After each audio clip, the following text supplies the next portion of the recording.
Soyez les bienvenus et il y a vraiment cette question sur mon cœur, comment faire les bons choix? C'est une question qui est tellement importante, indispensable. Comment faire les bons choix? Et je ne prétends pas donner toutes les clés pour apprendre à les faire, mais en tout cas quelques-unes. Et je vais m'appuyer pour cela sur une partie, en tout cas de la vie de Jacob. Un Jacob que l'on trouve dans la Bible, dans l'Ancien Testament, lorsqu'il est dit le Dieu d'Abraham, d'Isaac et de Jacob, qui sont les patriarches, on appelle les patriarches. Ce sont des hommes qui ont vécu particulièrement avec Dieu, d'où sont issus notamment le peuple d'Israël. Et donc la vie de Jacob, c'est une vie avec plein de péripéties. Et déjà, son nom lui-même est une péripétie directement parce que son nom signifie celui qui trompe, celui qui supplante, celui qui trompe, un trompeur. Et c'est vrai que dès le début, Jacob a été quelqu'un qui a trompé. Il a trompé son frère en lui volant ce qui s'appelle le droit d'aînesse, quelque chose qui existe au niveau des peuples du Moyen-Orient notamment, qui signifie le fait que l'aîné, celui qui était l'aîné, avait des droits en termes d'héritage, en termes d'autorité, de choix au niveau de la famille, parce qu'il était l'aîné. Et il a trompé son frère Ésaü finalement avec juste un plat de lentilles. C'était sûrement des très bonnes lentilles, en tout cas ça sentait bon, il paraît. Et il l'a trompé. Il l'a trompé juste avec cela, il lui a pris le droit d'aînesse. Il lui a ensuite volé ce qui s'appelle la bénédiction. Le père, lorsqu'il mourait, ça a été le cas d'Isaac, lorsqu'il est mort, il a voulu prendre son fils aîné en disant je te bénis. Et le fait de bénir, ça a apporté comme la faveur ou la grâce de Dieu, c'est-à-dire que ça pouvait apporter des bonnes choses. Celui qui recevait la bénédiction du Père. C'était vraiment pour que Dieu puisse protéger aussi sa vie. Et là aussi, il l'a trompé en se faisant passer pour son frère. Et après cela, il a fui. Et justement, on se trouve peu après ce temps, alors que il avait la promesse de Dieu sur sa vie. Et ça nous parle du fait que nous avons la possibilité d'avoir la promesse de Dieu sur nos vies, dans le sens où Dieu nous connaît chacun, et Dieu veut que chacun de nous soit sauvé, que chacun de nous lui appartienne, que chacun de nous ait une relation avec Dieu. Peut-être que tu regardes cette vidéo, et j'ai envie de te dire que Dieu, si tu ne le connais pas, Dieu veut te donner d'être en relation avec lui, une vraie relation. Et Jacob avait une promesse particulière de Dieu sur sa vie. Il savait que finalement, il allait être celui qui allait être choisi entre les deux frères. Mais malheureusement, il a voulu prendre sa vie en main par ses propres moyens. Et ça, c'est l'erreur des fois que l'on fait. On choisit de vouloir prendre la main de Dieu finalement en disant écoute, c'est pas moi, je veux pas suivre ce que tu vas me dire, mais c'est toi qui vas suivre ce que moi je veux. Le moi. Moi, je veux faire ma vie comme ça. Moi, je veux mener ma vie comme ça. Alors que justement, Dieu est celui qui te dit mène la vie comme moi je veux. Obéis-moi. Et du coup, tu vas voir que ça va mieux se passer. Et il a voulu prendre sa vie en main, mais cela s'est traduit par des mauvais choix. Comme j'ai dit, il a trompé son frère. Il va ensuite dans un endroit où il va pouvoir se marier. Et puis, du coup, le trompeur trompé, il est trompé. Il se marie finalement, mais le père donc, de la mariée lui donne l'autre sœur. Il voulait se marier avec Rachel. Non, tu auras Léa. Et du coup, hop, est trompé. Et puis, dernier choix qu'il fait, qui est un mauvais choix, qui part au départ d'un bon sentiment en disant « mais je ne veux pas rester ici, je veux retourner dans la patrie de mes parents ».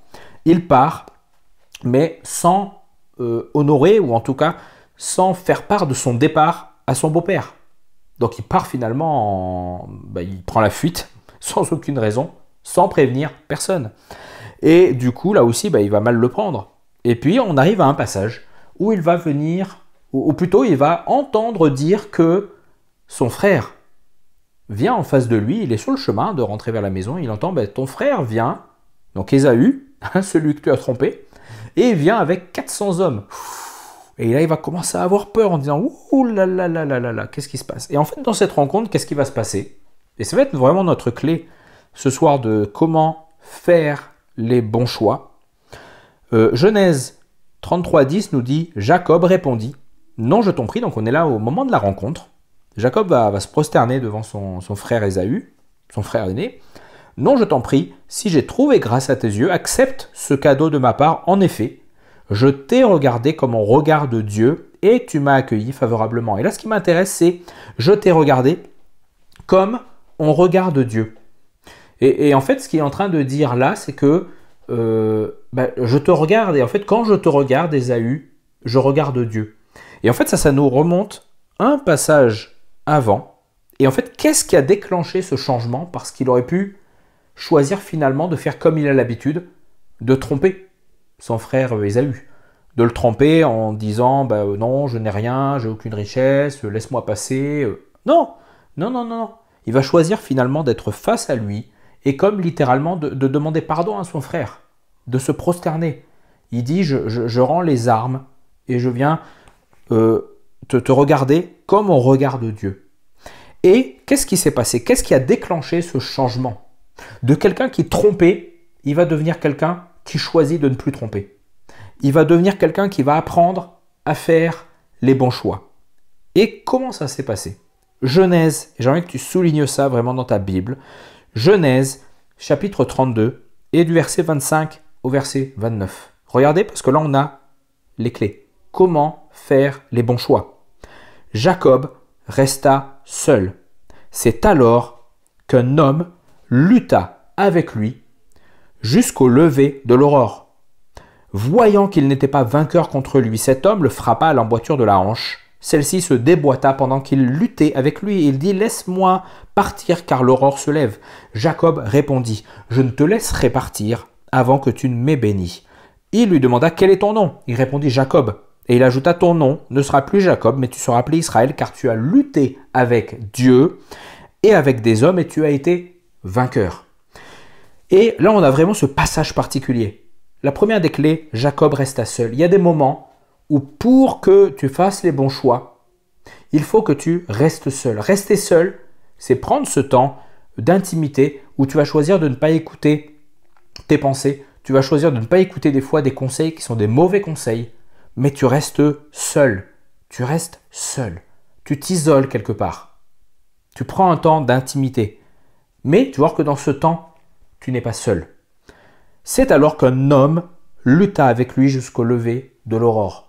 Et ça nous parle finalement, même si ça peut être une lutte, ça nous parle du Saint-Esprit, en tout cas de Dieu qui vient nous parler. Que Dieu vient nous parler.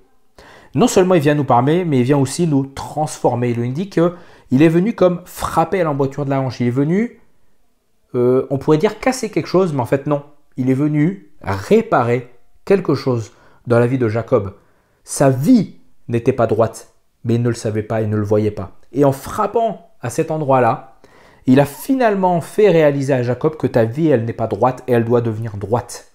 Et il va lui dire aussi, Jacob, ton nom ne sera plus Jacob, mais tu seras appelé Israël, d'où vient le peuple d'Israël. Pourquoi ton nom ne sera plus celui qui trompe, le trompeur, celui qui ment, celui qui fait n'importe quoi? Non, ton nom sera appelé Israël. Israël, écoute-moi bien, ça veut dire celui qui lutte avec Dieu, celui qui combat avec Dieu. Dans ce temps où tu penses être seul, dans ce temps où tu t'isoles, j'ai envie de te dire que tu n'es pas seul. Tu n'es pas seul. Tu as lutté avec Dieu, avec des hommes, tu as été vainqueur. J'ai envie de te dire que tu peux être vainqueur sur tes mauvais choix. Tu peux être vainqueur par rapport aux décisions que tu as à prendre. Mais pour cela, tu as besoin de rester seul. Seul avec ton Dieu.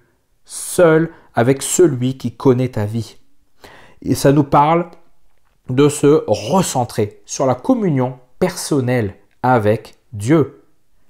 Et ça me rappelle ce passage que Jésus, hein, lorsqu'il va enseigner sur la prière, il va dire, mais toi, va dans ta chambre et là, prie ton Père qui t'entend et qui te connaît.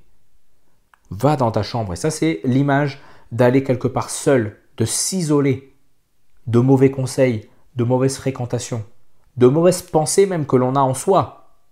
Et de dire non, je choisis d'aller seul. Et d'aller finalement, et c'est vraiment une image particulière, d'aller au combat. Oui, il y a des fois où on a besoin de, comme avec violence, de prendre les choses à bras-le-corps dans nos vies. Finalement, on ne combat pas contre quelqu'un, mais on combat contre nous-mêmes. On combat contre nous-mêmes, on combat contre les pulsions que l'on a, on combat contre les mauvaises pensées que l'on a, on combat contre les mauvais choix que l'on a, on combat contre le passé que l'on a eu, on combat contre des choses, des blessures qu'il y a.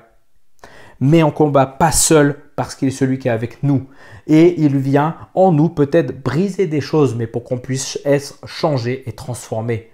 Ton nom sera plus défaite mais victoire. Ton nom sera plus passé mais avenir. Ton nom ne sera plus blessure mais guérison.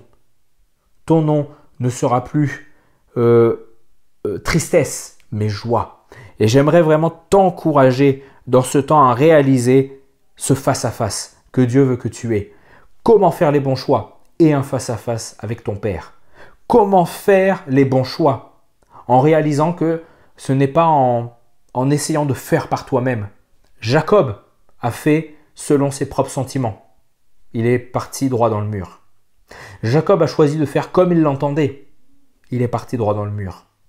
Jacob, à ce moment-là, s'est dit « Non, ça ne peut plus continuer comme ça. Je choisis plus de tromper, mais je vais m'isoler parce que là, je n'ai plus aucune solution et je veux changer. » Et j'ai envie de te dire qu'il y a vraiment cette volonté « Je veux changer. » Et j'ai envie de terminer par cela. Vraiment, parce que dans ce passage, il y a une chose que Jacob va dire et qui montre l'importance et la nécessité de ce changement. Je ne te laisserai pas partir avant que tu m'aies béni. Ça nous parle d'une chose importante, c'est la persévérance. Peut-être que tu veux te dire, mais je vais prendre un temps, rien ne va se passer. Continue, prends un autre temps. Peut-être tu vas te dire, mais je ne ressens rien, il n'y a rien qui se passe, ma vie ne change pas. Continue, avec persévérance. Dieu, Saint-Esprit, je ne te laisserai pas partir, je ne te laisserai pas et je ne finirai pas ce moment sans que tu ne m'aies parlé, sans que tu ne m'aies dit quelque chose. Mets au défi et tu verras que Dieu va te répondre. Sois béni.